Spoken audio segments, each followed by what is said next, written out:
Hi everyone, thanks for joining us today. Today's edition of Ask an Airstreamer is all about tips for you to plan your next adventure in your Airstream. Before introducing our panelists, I want to take a moment to introduce myself.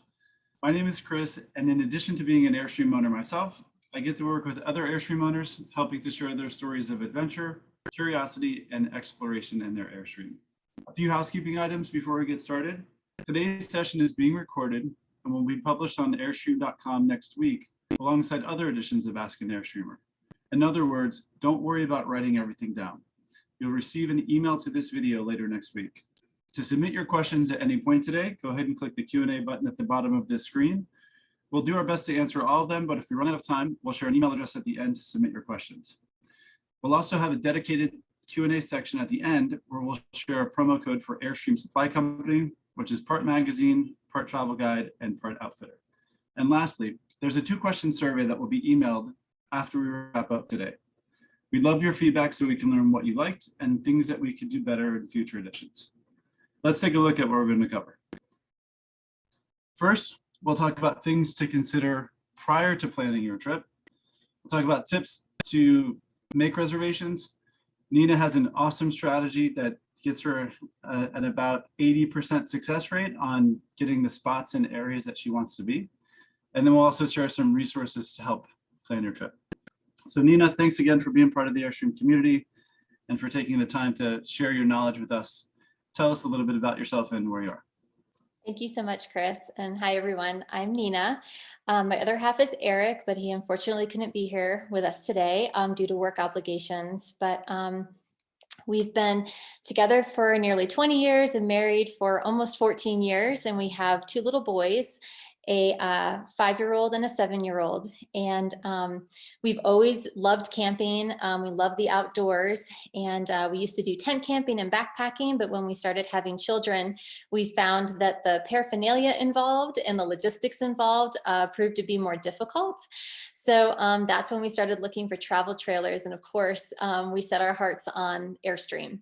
So back in October 2016, we were lucky and found a 2005 Bambi International. It was 19 foot long and was just the perfect size for us. And my youngest was 2 weeks old at the time, and we took her out the very next week, and we've been adventuring ever since. Most of our adventures have been in the Southwest and the Four Corners area of the US. We lived and worked on the Navajo Nation for about a decade. And we have since, just in the past couple of months, relocated to Colorado. And so now we're extending to this area for more of our adventures. So that's a little bit of background for us. Awesome. Well, thanks again for being here. Before we get into the meat of your presentation, I just wanted to share a quick snapshot.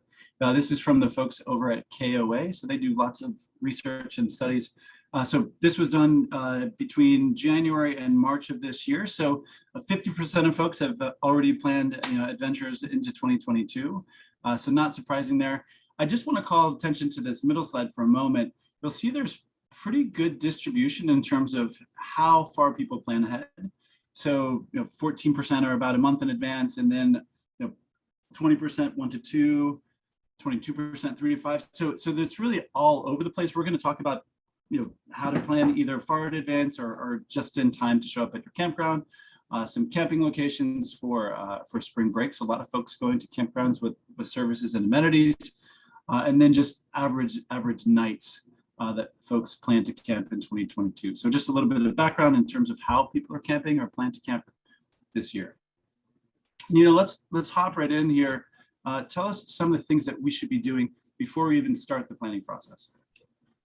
Sure. So I think there's several things that you need to consider when you're planning. First of all, how much time off are you going to have? Are you just thinking about a weekend trip, a long weekend trip that could be 3 to 4 days? Or are you thinking about something longer that could be a week or 2?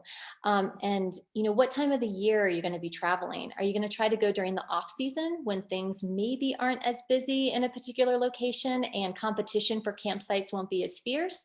Or are you confined to work and school schedules that might be dictated by, when spring break is, or the holiday break, or summer?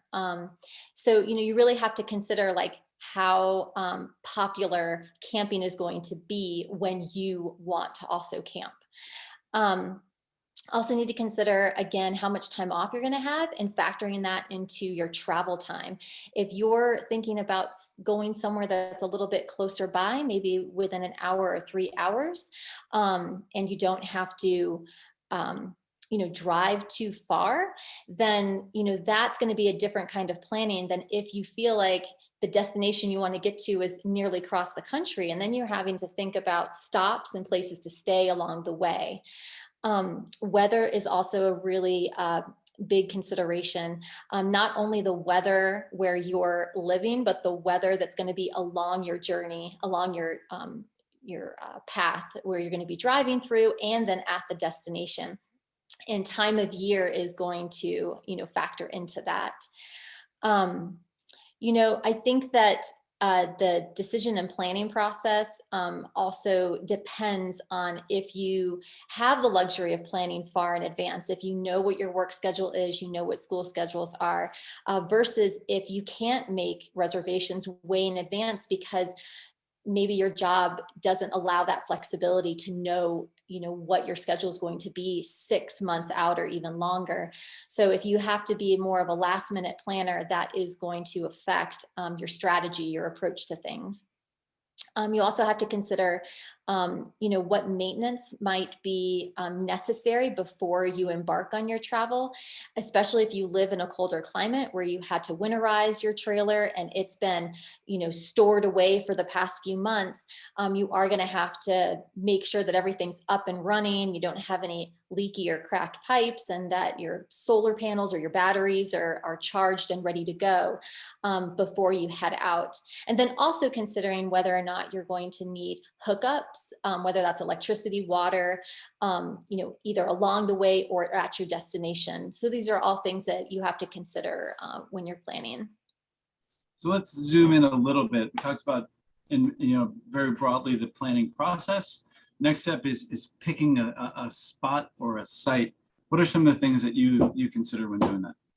Sure. I mean, I think the number one consideration is if your trailer is going to fit in the campground or the campsite that you're considering, whether that's a boondocking or dispersed camping area versus a established campground, whether that's private or in a national park or national forest. It's really helpful to kind of do your research about that particular camping scenario. If they have campsites or spots that will accommodate your size, because if it's not going to, then you have to scrap that and look for some other options.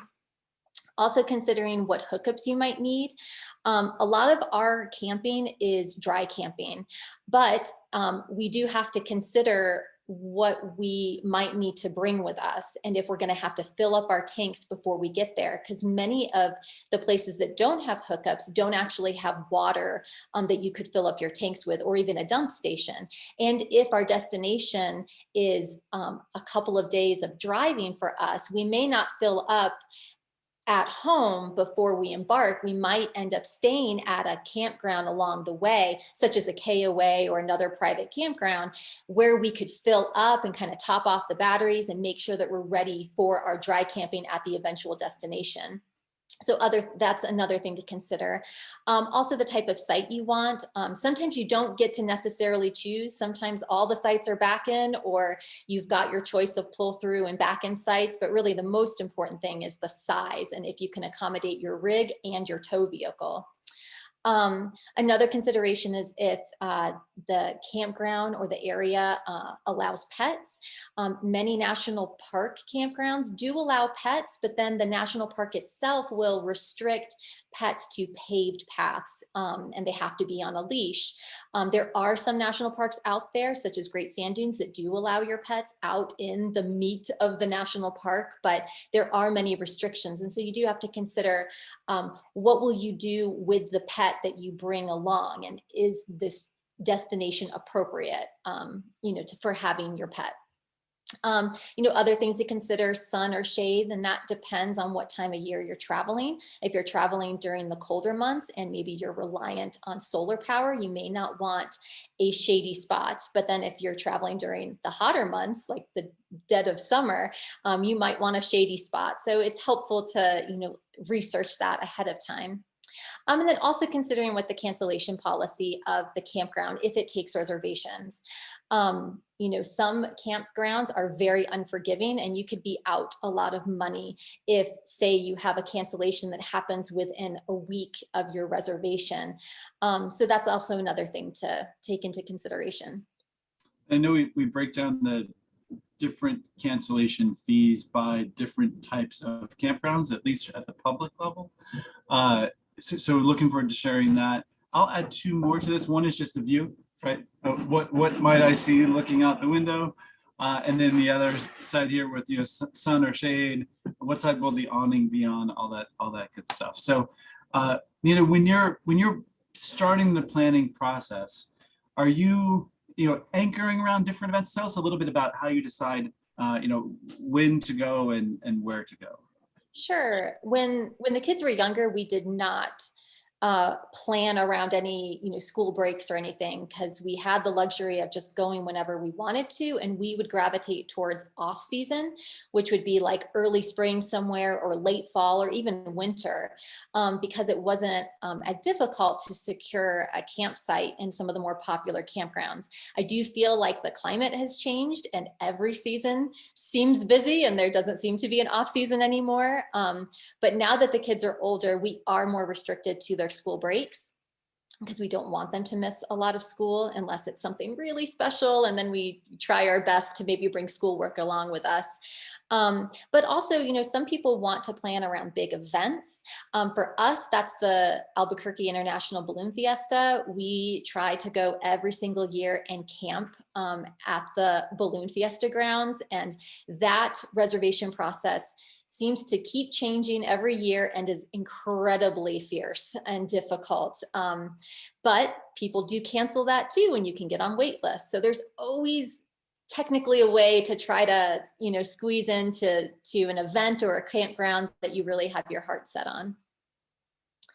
And in terms of how far in advance we plan, if it is a first come, first serve campground that we're looking at, like a Bureau of Land Management dispersed camping area, we technically don't have to plan that far in advance. You just have to try to get there as early as you can on your Friday if you're just going for a weekend, and hope that you luck out and get a campsite.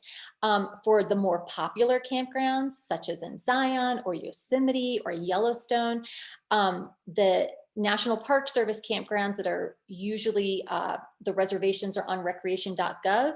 Those open 6 months in advance, and you really have to be logged on and ready to book the very second that those reservation windows open. And so we will do that for the more popular campgrounds. Again, it all really depends on somebody's work schedule and flexibility. Sometimes people don't have the luxury of knowing what availability they might have 6 months in advance. And that's where cancellations or scanning for cancellations can be helpful. Let's talk a little bit about, you talked a lot about planning in advance. Here's a snapshot that gives you the different windows of time where reservations open. Walk us through this slide if you would. Sure. So your National Park Service campgrounds and your National Forest Service campgrounds that take reservations, not all of them do, and some BLM campgrounds will be on recreation.gov. Those windows for reservations open 6 months in advance. So for instance, if you want to stay somewhere starting October 20th, your reservation starts on that day, you're going to be booking April 20th, right at 8 a.m. my time, Mountain Time, or 10 a.m. Eastern Standard Time. I will say that there are some popular campgrounds that are on recreation.gov, like Moraine Park Campground and Rocky Mountain National Park. They will set aside some sites that only open 2 weeks in advance of the reservation date, or even 4 days in advance of the reservation date, because they recognize that people for these popular campgrounds, they are just snatching up everything 6 months in advance, and it's a disadvantage for people who can't plan that far in advance. So they do try to set aside some sites that can be booked later on. Reserve America is another platform for reservations, and you'll find that many state parks, like Colorado state parks, Utah state parks, they will use Reserve America as their platform. And the windows for reservations vary. It can be 4 months in advance or 6 months in advance. And as I mentioned before, Bureau of Land Management and some other kind of public spaces, recreation areas, like Alabama Hills recreation area, a lot of those are first come, first serve. And so it does not require any advanced planning other than, how long is it going to take to drive there? What sort of things will I need? Water, generator, those sorts of things. For Reserve America, you mentioned for Recreation Gov, there's that time in the morning, 10 a.m. Eastern, that the reservation window opens. Is there a consistent time on Reserve America, or does it vary? So I think it might be the same. If I haven't booked something with them right at that drop time in a little bit, but I think it is 8 a.m. my time, which is Mountain Time. Okay. If I'm not mistaken, but I'd have to double check on that. Sure, we'll do some. The website does state that when you go to look at a particular campground, it'll have like a little message at the top, like what time and what date your dates will open. Okay, perfect. And we talked a little bit about cancellation, some more detail here. So walk us through what we see. Sure. So, some are more forgiving than others. Reserve America tends to not be as forgiving. I believe that if you have to cancel and is within 7 days of your reservation, you're out a cancellation fee and first night stay. So, I think it is the first night stay, or it could be actually, if you're even tighter, actually it's 50%. Of the total reservation cost. Whereas recreation.gov, you have up until 24 hours before check-in that you can cancel, but you still get a penalty. It's a $10 penalty for recreation.gov as well. I do mention California state parks as well, because that's a platform that we use a lot. They have a Reserve California website.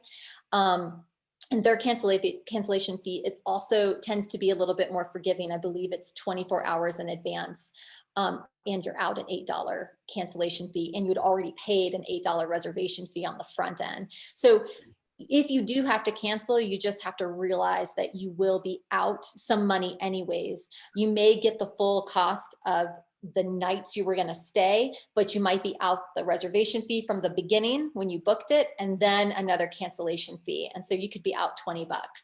Maybe in the grand scheme of things, it's not a big deal, but just something to consider if you tend to book a lot and also cancel a lot, that can add up.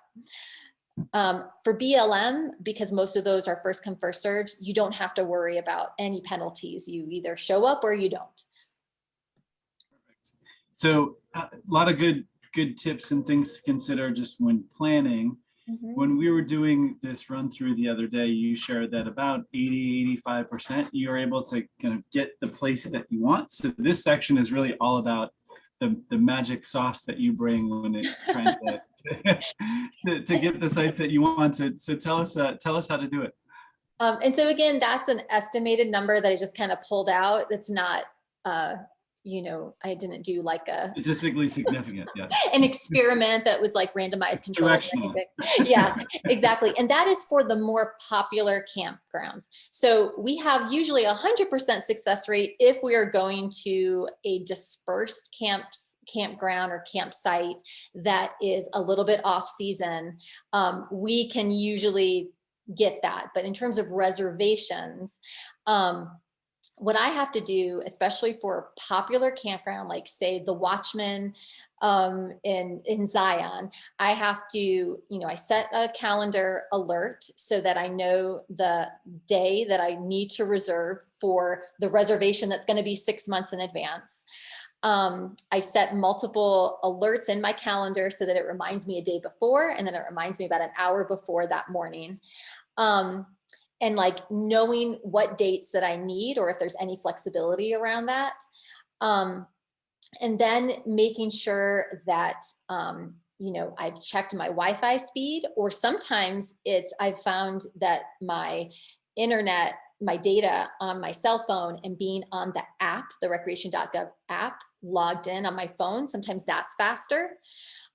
So I check those things a little bit beforehand to make sure that I'm in the fastest booking mode.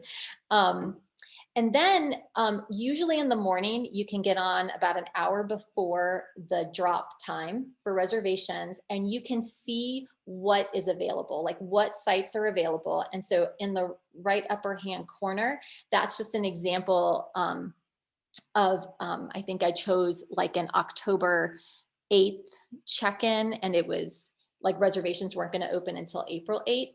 And you can see the NR, which is like not reservable because the window hadn't opened. But you can see where there are some sites that are actually reserved through that weekend I was looking at for October. So that's not going to be an option, and I'm not going to waste my time, you know, thinking about those sites or seeing if the view at that site's good or if my rig will fit there. You can also go up and filter for standard and RV sites. So you're not looking at any tent only sites or walk-in sites, because that's not going to be an option for a trailer. Then you can see what is going to open on the day that you're interested in, and you can go through those sites and see what rig they can accommodate. So for us, you know, we can fit in most sites since we're 19 foot, but there are a lot of campgrounds that have sites that will say can accommodate a 15 foot. And, you know, you really don't want to book something that's smaller, because if you get there and it can't accommodate your trailer, there usually isn't a backup site for a really popular campground and you're just stuck. So if your rig is 25 foot, you're not going to select or consider any sites that are less than that. And so then I also kind of assemble a priority list. I'm like, oh, you know, this site looks like it'll accommodate me. I think I like the view. I like the location. I want that to be my number one option. But I also have a plan B, C, D, E. All of these other sites seem to fit what I need for my rig. So I'm going to use them as secondary sites if I got locked out. Then I also pull up the world clock, whether it's on my computer or on my phone, depending on which device I'm going to use, and it counts down the seconds. So for me, if reservations are opening at 8 a.m., I've got my app open, I've got the site that I'm interested in, and the little button for book now. And I've already refreshed it if I'm using the app. And then when the clock says 7:59 and 59 seconds, I am clicking on the book now. And a lot of times that gets me, I get in there right when I need to get that site. Sometimes I don't, and I get a message saying, unfortunately, this is a popular site. It's already been booked. I back out as quickly as I can, and I go to my plan B, then my plan C, then my plan D. And usually I can get a site that way. Even if you're using your laptop and not the app, you want to make sure that you're already logged in, already signed in. Because that's an extra step. If you click on the site and you try to book now and you haven't already logged in, then you have to log in, and that's lost time and someone else has already nabbed the site. So you want to make sure you already have your profile for recreation.gov or Reserve America or whatever platform you're using, and you're already logged in and you already have you know, the campsite that you're interested up and ready so that you can book, and then be quick to back out of it if it gets grabbed by someone else. Sometimes the cart will hold, for all of the situations, if you click on a site, the cart will hold it for 15 minutes while you finish the booking. If you keep refreshing, if you find that you've been logged out or locked out for all the sites that were available, keep refreshing, because you'll find that some people might have multiple other people that were helping them out, and they end up getting one of the site, and then they'll release that from their cart and it'll pop back up. So you'll find that sometimes sites will continue to pop up kind of within that 15-minute time frame. So it's always helpful to just keep refreshing to see if someone actually decided not to secure that site that they got in their cart. So that's another good pro tips here. A couple of technical questions here. So when the clock strikes 8 a.m. for you local there in Mountain, do you have to hit refresh again, or is the button just automatically available? So I think it depends. So when I am on the app, okay, I don't have to click refresh. when I'm on the computer, I have found that I have had to click refresh. Okay. And then, I don't know if that could vary, if okay. it's just something about my setup. Okay. And then in terms of, let's say you have your A, B, and C, D options all kind of planned out, you know what they are, so you're not wasting time trying to sort it. My head goes to, I would just create if the link was unique to each one of those sites, I would just have tabs in my browser and just kind of bounce around back and forth. Is that true generally? Is each site have a unique link that you could just bookmark? So I think that, yeah, you can just open it up. You could have multiple tabs open for that campground at recreation.gov and then have them up, and you can totally do that. A lot of people will log into the same account, or if they, like have multiple family members into the same account and trying it simultaneously, or they'll have individual accounts and trying to work together to book it. And it's unfortunate that it is that fierce. One other thing I didn't mention is that a lot of people will book more days than they actually need. Because maybe they don't know about their plans, or maybe they're trying to be strategic and they're like, I want this weekend, but the booking window is going to open on this Wednesday. And so I'm just going to book the whole thing, 7 days when I only need 2 or 3, and then cancel later. I mean, first of all, it costs you money to do that because you have to cancel, or you have to change your reservation. There's a fee for that, which is the same as the cancellation fee. And then also it locks other people out. Because a lot of people are waiting for that Friday that it opens, but other people are booking earlier. So, I don't know about the ethics involved in that, but some people are, they'll do that so they can get the days they want in the middle of a longer reservation and then cancel the rest of it. So 2 questions that came in on the chat. First one is, so site lengths, when you're looking at the dimensions of a site, Ross wants to know, is that just for the tow vehicle and the trailer? How do you manage a small site for your Airstream, and then where do you park the tow vehicle? Yeah, so the site dimensions will not only be length, but width. And they'll tell you if you can fit 1 or 2 vehicles. And so typically on these websites like recreation.gov, they'll say like you can fit 2 vehicles. And so that means that you could technically get your Airstream and your tow vehicle side by side. Some sites will say only fits 1 vehicle. And so then if your length just accommodates your trailer and it only is wide enough, and they'll give you dimensions too in feet, so you can kind of figure it out. But sometimes they'll put a disclaimer and they're like, please note, this only accommodates 1 vehicle. So if it's not long enough to be the total length of your trailer with tow vehicle, you know that you won't be able to park your vehicle in that 1 vehicle width spot that's only, a certain length. So that's definitely something that you have to, for that site that you're researching, you go down to the bottom and read the fine print. They'll give the specs. Yeah.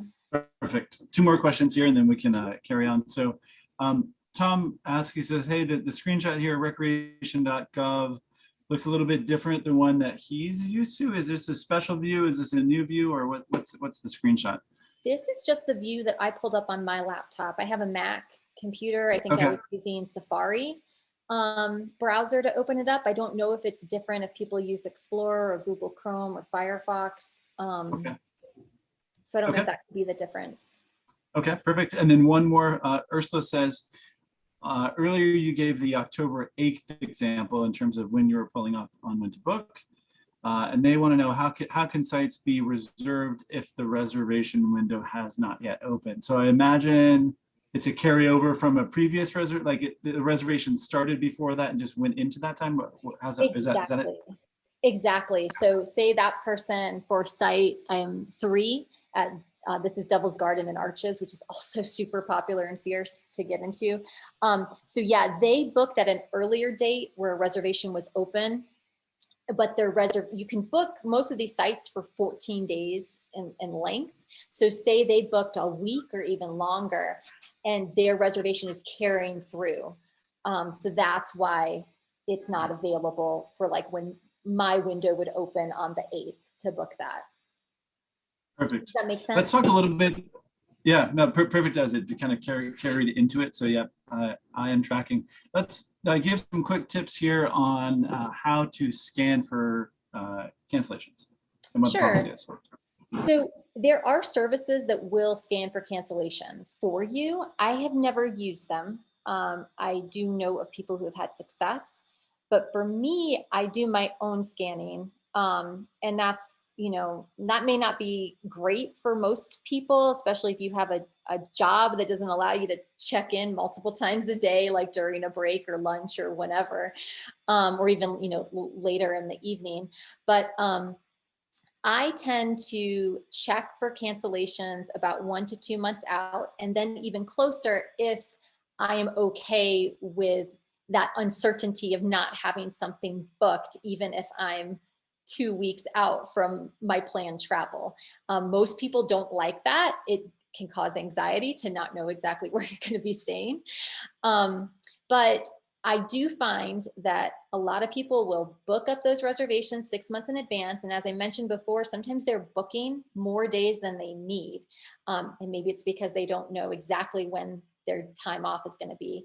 And so as you get closer to the travel dates, people will find that maybe something came up and they can't travel during that time, so they're going to cancel it, or they're shortening their stay to the days they actually can go. And so cancellations will pop up on the website. Recreation.gov, for example, those cancellations will be reflected in real time. They'll just pop up on the website. And if you happen to look at the time that it's there and available and no one else is looking and it works for your dates, then you can grab it, and works for your rig size. Reserve America, I think, also is a real-time reflection. Reserve California does not reflect cancellations in real time. They always wait until the following morning, which is 8 a.m. Pacific time, to drop the new reservations that are opening up and any cancellations. But I have actually had some decent success in scanning for cancellations, especially if there's a particular weekend that I'm looking at for a campground, or if I just really want to go to this campground and I'm a little bit flexible here. And so I'll just scan anywhere from 1 to 2 months in advance, and even closer if I still have that flexibility to travel. And sites pop up because people cancel all the time. Some great insights and things to consider. Lots of resources and tools in your toolkit to make this easier. So walk us through some of the ones that you use and then some of the others on the screen. Sure. So first off, when I'm researching a campground, unless one's, has come to me highly recommended by somebody, or if you're looking on a National Park Service website for a national park you want to go to, and it seems like, oh, that is the campground to stay at in that park. If I don't already have that information and I'm just looking at a general area or destination that I'd like to explore, I often start with Google Maps. And so I'll find that destination on Google Maps, and then I'll do the search nearby feature, and I'll put in things like camping, see what comes up, or campgrounds or campsites, and just see what pops up in the area. A lot of times private campgrounds will pop up, in national park campgrounds will pop up, national forests, dispersed, like they'll just pop up, and you can kind of click through and see if any of those might be worth looking at. As a secondary resource that I use after I've kind of found what might be in the area, I'll also look at Allstays, because that has a similar feature. It's an app that I use on my phone. You can put in an area and then see what kind of camping pops up. That app also will show you places where you can dump, places where you can fill up, places where you can get propane. So that's a very helpful app for us. After I've determined like, oh, these campgrounds or campsites look pretty good, then I'll see like, I want to know some more about the nuts and bolts of this place. Like, is it safe to go to? Is it worth my time? Is it buggy? Is there a lot of road noise? And so I'll use other platforms like The Dirt, Campendium, HipCamp, even Google reviews to see what people thought about the campground or the campsites. I'll also use another website called campsitephotos.com. And, because sometimes the website that you're trying to book through, or if it's a first come, first serve, there aren't a lot of pictures available. you can use that website to see what campsite pictures look like. And you can also go to YouTube and search for the campground or particular sites, because many people will go through and do a drive-through of the campground and video the whole thing. And you can see where campsites are situated or how close it is to a body of water or the road. So I find that those are really helpful for the kind of camping that we're interested in. Other resources that people use that we actually have not used, Harvest Host is an example, Road Trippers is an example. We just haven't had to, but I find that a lot of people recommend them. We do have a KOA membership because we find that KOAs have been really helpful for us when we're can't even say it, we're traveling a longer distance. And so we'll, often book a KOA as a halfway point or a stopping point anywhere along our journey. Sometimes there's a nice KOA at the destination you want to go to, like Mount Rushmore. There's like a KOA resort nearby. So sometimes you don't have to stay in the national park or the state park. Sometimes you can find a private campground that's right close to it that has hookups. So those are some of the resources we use. Two of my favorites, both on the screen, Campendium. So I'll also often work from the road wherever I happen to be. So I like to have a feature there where they have user-generated reviews, everything from noise to cleanliness. But the one that I zoom in on is cell phone coverage by carrier. So if you're planning to work or need to stay connected for school or just stay connected to family, that's a great resource. And Harvest Host, a friend of mine has an Airstream in Philadelphia area, kind of in the Northeast. And they found this Harvest Host that's like an hour and a half from their house. It's a llama farm. And they pack up the kid and they go just do a weekend and then come right back. So it's lots of great resources to find stuff on the other side of the country or just on the other side of the state where you live. This next slide talks about, a lot of when you think about camping, you think about getting an Airstream. Few national parks probably come to mind: Yosemite, Yellowstone, Zion. And the thing that I have found is that some of the national parks, especially some of the older ones, when they created the park system, they're actually carved out of national forests. And so that means that there's a ton of dispersed camping opportunities around the national park. So this map here is Yosemite in green, and then all the yellow or the orange squares around it are dispersed camping sites in the national forest within a short drive to the park. And this is great. I really like this because sometimes I don't even have a neighbor when I'm out in the middle of the national forest. So think about that. Don't get discouraged if you're trying to get into Yosemite and you can't. Lots of options, not just there, but other national parks that have forests around them as well. One other tip here is just some things to make the drive easier. There's some good apps that help with this. Road Trippers, I think you can put in vehicle dimensions and they'll try to help navigate this and not give you tight turns, but look for low clearances along the way. Sometimes if you're going to hop on a ferry or go through a tunnel, there are restrictions on propane. If you can carry it, and it has to be off. So just be thinking about that. Plan for gas stops, and then just be aware of any grades along the way. And then the thing, I think one of the reasons why a lot of folks bought an Airstream is just the flexibility of owning one. And some of the things that I've done previously, I did a trip. I'm based in Seattle. I did a trip in the west and kind of southwest. Had 3 weeks, found a place to actually leave it because I had to go tend to work or visit family. Found a place to leave it in Utah. Hopped on an airplane, flew back to Seattle for work, hopped back, and then picked the trip back up again in Utah. So I didn't burn all those days driving and back and forth because I had ways to do that. And then there are also transportation services. So you can actually ship your tow vehicle and your Airstream on a flatbed, and it'll meet you somewhere else. And then lastly, find friends who like to drive.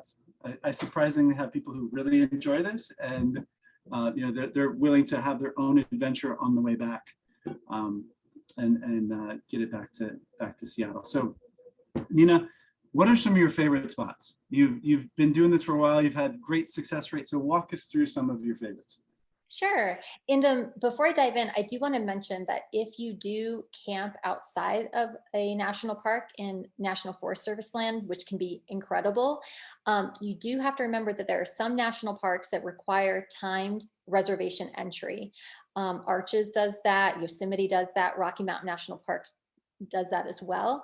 So there isn't some advantage to staying in a national park if that national park requires timed entry. Because if you're in there already camping, you don't have to have a reservation to enter. But if you're outside, you do have to have a reservation to enter. So just wanted to, and that's also through like recreation.gov. That's where you book those reservations. Yeah, quick question on that. Do you use Yeah. any of the passes that the federal government puts out that gets you access to the forest and the national parks, or do you just pay for entry as you go each time? Oh, so we always buy an annual pass. Okay. Yeah, there are some, there's like senior passes. I think if you're over 62, I have to double check on that. That gives you like a lifetime pass. But we just get the annual pass because it's $80. And we find that many entry fees are anywhere from $20 to $30 or even more for some of the national parks. So if you've gone to 2 or 3 national parks in a year, you've already paid for it. And we tend to go to more. So I think it's pretty economical if you're often visiting the National Park Service lands. Great insight. So tell us about this beautiful spot in Wyoming. Sure. So this is probably my number one boondocking, dispersed camping campsite. It's at Green River Lakes in the Bridger-Teton National Forest in Wyoming. So it's not too far from Tetons. It's first come, first serve. There is an established campground that's there in the recreation area, but it is also first come, first serve. We liked the boondocking sites because as you're taking the 20-mile dirt road out there, there's all these little offshoots that you can, little spur roads that you can drive down if appropriate for your rig, and get a campsite that's right next to the Green River. And this is right before you get to the lake, with a little spur road that was totally appropriate for our rig, plenty of space, and was just absolutely gorgeous. Since it's first come, first serve, there isn't any advanced planning besides, researching like what your, the road conditions, what kind of resources you're going to need to take with you, water, generator, that sort of thing, bug spray because it can be buggy there. And you do have to think about securing things in your trailer. And if you really want to take your trailer down a long, bumpy dirt road, some people don't want to because they don't want to shake everything in their trailer. But we bought our trailer used. There were already some dings in it when we got it. And so we had researched the road. You can call National Forest Service or BLM offices and try to ask about the conditions. And this is a place that's ideally suited for the warmer months. You don't want to go in the winter when the snow, is everywhere and the roads are not plowed. So this is, one of our favorite sites that you don't have to plan in advance for, really. Let's go from Wyoming to California. Sure. So this is our number 2 spot. This is in Alabama Hills National Recreation Area. I think it's pretty popular. People know about a lot of movies that have been filmed here. And this is also a first come, first serve. It's free. And I will mention that the Green River Lakes, that was also free because it's just dispersed boondocking. So you don't have to pay anything for these sites. Again, no advanced planning in the sense you don't have to make a reservation, but you do have to think about what you need to bring with you, such as water. There's no fills anywhere in this area. There's no dump station. Lone Pine, California is close by. So you can search for things along the way, where you might need to fill. I think that this is a great place to camp if you're also doing a trip to Death Valley, because it's not too far. Obviously, this is a place that's better in the springtime, even later spring or earlier spring, like February, March through April, and then also fall, because it's a similar climate to Death Valley. It just gets really hot in the summertime. So you probably don't want to be out there when it's just super hot. But again, like it's just some of the best places and best views are ones that you don't have to compete for reservations for. It can be busy. You know, there are other people that are driving through trying to nab a first come first serve site, but usually if you know, when you're going early spring and it's not during somebody's spring break, you can typically find any number of places to pull off and have your own little slice of heaven. I found with sites like this, arriving, if you can arrive and your schedule will accommodate it, arriving like on a Monday or Tuesday when a lot of the weekend folks have headed out, always helpful. We talked a little bit about passes in the previous slide. We're going to drop a link to the USGS store where you can buy those from the government, and it is $80 for the annual America the Beautiful pass that gets you access to many of these places. So one question that Stan said, the road going into Green River Lake, so the spot number 1 here, he says it's pretty rough. What's your experience been on that, and what are some tips that folks should do or consider when going to places like this? Yeah, it is very rough. Our refrigerator door fell off and one of our shelves completely unhinged. So, I mean, my recommendation is to just go very slow. And if you can, use things like I've seen people that will reinforce their refrigerator doors, even ones that don't fall off like ours, with like painter's tape, and we use bungee cords, and you know, just making sure that everything's really tight and secure. Because even normal use of your trailer on a regular road, things shimmy in there, and you'll find that screws will start to become loose. So before you're going to go down a road like that, which you should always drive very slowly, and also try to call ahead about road conditions, go through and just check your screws and, you know, connections, and just making sure they're as tight as possible. We also stopped along the way to go in and do a check.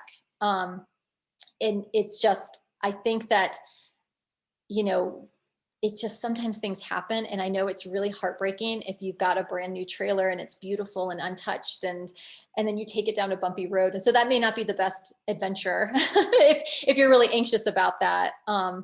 But again, I mentioned we had already had our first dings and scratches in ours because we bought it used. And so we're like, let's just use it. Like, let's just get out there. But that's the best I can recommend, is just take it really slow.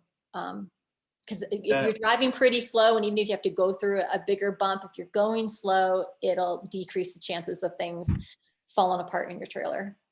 That's right. You mentioned, just to build on some of the things that you mentioned, so you can unhitch the Airstream, leave it at the, you know, at the nice ground or nice pavement, and then drive in with just the tow vehicle, go explore. You can get out and walk. Lots of folks have electric bikes these days with them, so you can kind of, you'll go to take a zip down the road with that. So that's one thing. The other one you mentioned, checking on road conditions. I've had great success. Each one of these agencies, if it's BLM or Army Corps or National Forest, each jurisdiction has an office that is responsible for maintaining the roads. And usually you could always call and get a friendly person on the other end and say, hey, I have a 15-foot trailer that I want to tow, or a 25-foot trailer. What's the road like? And so you'll get the boots on the ground, you know, insight and knowledge, which is really, really helpful. All right, let's go. Oop, I skipped one. Let's go here to Long Rock Beach. Yeah, so Lone Rock Beach is in Lake Powell, Glen Canyon National Recreation Area. You know, most people know this as a destination for boating.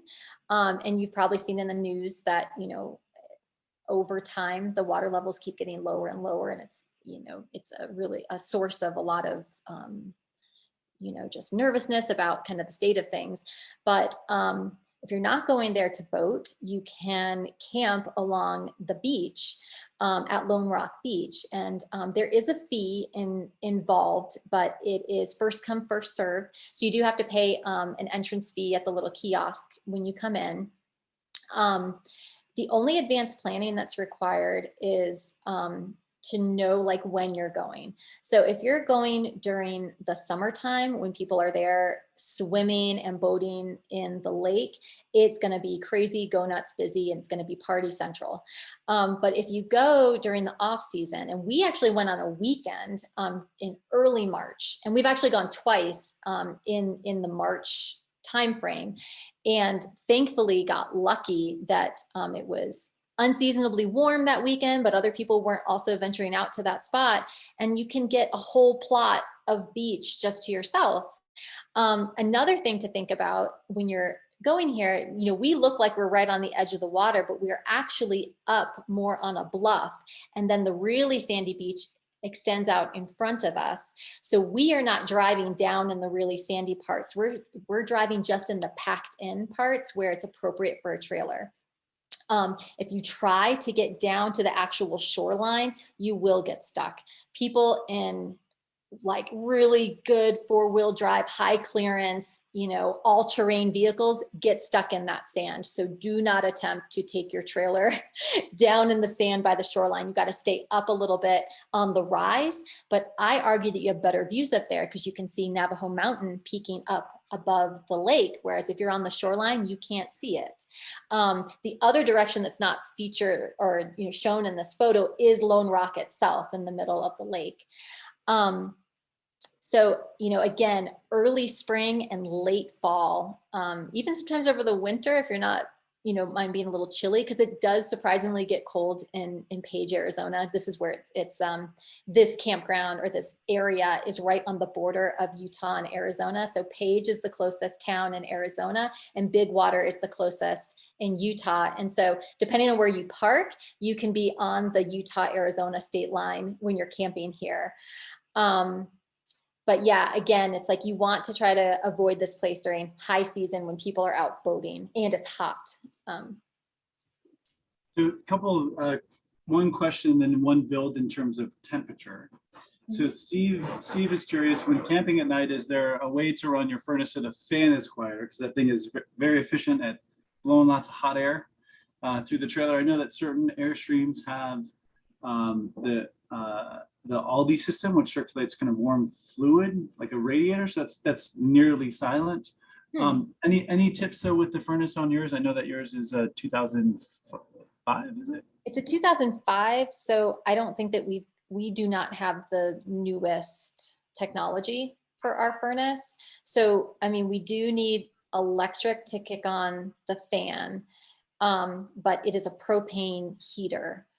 And so we're able to get enough electricity from our batteries that are hooked to our solar panels on our roof in order to kick on our heater. I don't know if that's helpful or if I'm answering the question in a way that's helpful. I think it was just any tips to make the furnace quieter, I think was the question. Quieter. Because it blows a lot of hot air, and I don't think there is, but I didn't know if you had any tips. Not in our trailer. It's just loud, but it's not as loud as our air conditioner. That is. The Quiet Stream edition a few years ago was great in terms of helping quiet things right. down. Yeah. Our older model, we've got all the noises. So. On the other end of the spectrum, so staying cool. You mentioned looking at average temperatures by location to kind of plan where to go. I know that I'm sure that there's some pilots in the group. So the higher you go, the cooler it gets. So the standard formula that pilots use is for every 1,000 feet you go up, it cools down about 3.5 degrees. So if you're in a valley and you're like, oh my gosh, I wish it was just 10 degrees cooler, and you have the opportunity to pick a site that's maybe a little bit higher, it'll get cooler as you go up. So let's go over to Moses Lake. Yeah, so Molasse Lake is. I live in Washington. There's a Moses Lake there. I heard it wrong. Sorry. Oh no, that's okay. So Molasse Lake Campground is actually a private campground that's near Silverton in the San Juan Mountains of southern Colorado, and it does require advanced reservations because it will fill up, and it's only open during the warmer months. So I think they open. It might be like end of May or right after Memorial Day, and it goes through end of September. Because otherwise it's going to be cold and there's going to be snow. There are no hookups and there's no water here for you. So you have to bring everything you need. So even though, the advanced planning aspect of it, you have to make a reservation because it's very popular in the summertime. And you also have to plan on, filling your tanks and topping off your propane. And, depending on when you go, if you go later September, it might be much colder in the evenings and like planning to run your heater overnight. So definitely things to think about. I think they also have, a lot of campgrounds have generator hours where you can only run your generator certain hours of the day. So another thing to think about. If you're traveling in the shoulder season, there might be some colder weather. But this place, they've got campsites that are all around the lake. And a lot of them on the other side won't accommodate, bigger rigs. These ones that are up on the bluff are the ultra RV sites and can accommodate pretty big rigs. I've seen Class A's parked here. And the view is just phenomenal. So that's definitely one of our places to camp. And you're located close to Silverton. Durango's just south of you, and there's all national forest around you, lakes to explore, great for fall colors.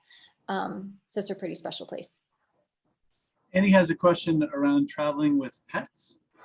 Any resources to help make reservations when you're traveling with a dog? I know that Campendium, for example, allows you to filter for pet-friendly campsites. So I know that that's one way to try to narrow in on where you can take a pet. But any other tips that you might add to that?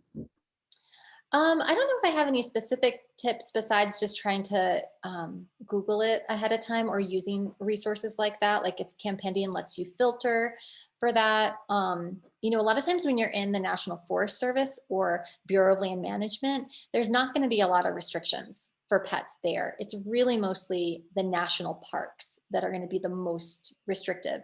Of course, if you're going to a private campground, they will have policies listed out for pets. Like you can usually find that on their website because, all bets are off for a private campground. They could have really restrict rules or they could be absolutely like anything goes. So you have to read the fine print for those private campgrounds. But a lot of it, there isn't like a one place that you can just filter all of that information. You do have to do some digging on the internet or calling the place and asking too. Perfect. This phrase, leave room for the unexpected, I would give credit to Adamo, who is another Airstream owner who we did an Ask an Airstreamer with. And it was this idea of like, hey, you have your house with you. Don't worry about planning every single moment. Leave some room for the unexpected if you can.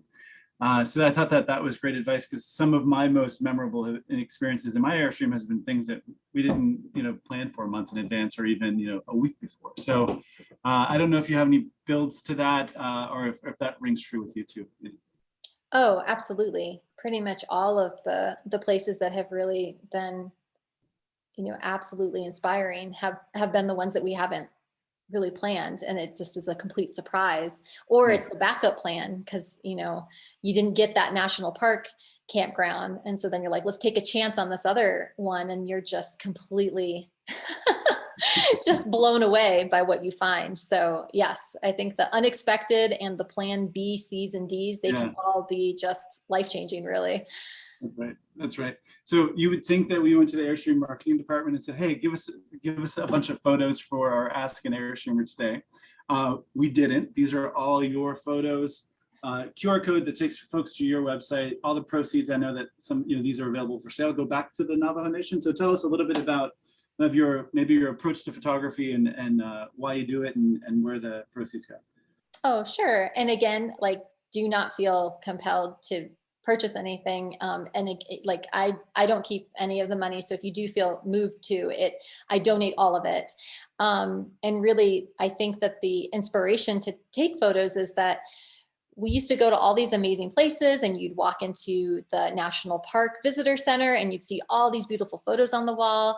And I got to the point where I'm like, I don't know if I want to buy someone else's photo and put on the wall. I want to maybe take my own photo and be proud enough to put it on my wall instead of someone else's work. And so that's really the motivation because there's just so many beautiful things and it's really fun if you're able to kind of capture it from your point of view instead of someone else's point of view. And then it gets connected back to that memory that you have, that moment you have of being there, with your loved ones and witnessing that with them. It's just a little snapshot of a memory.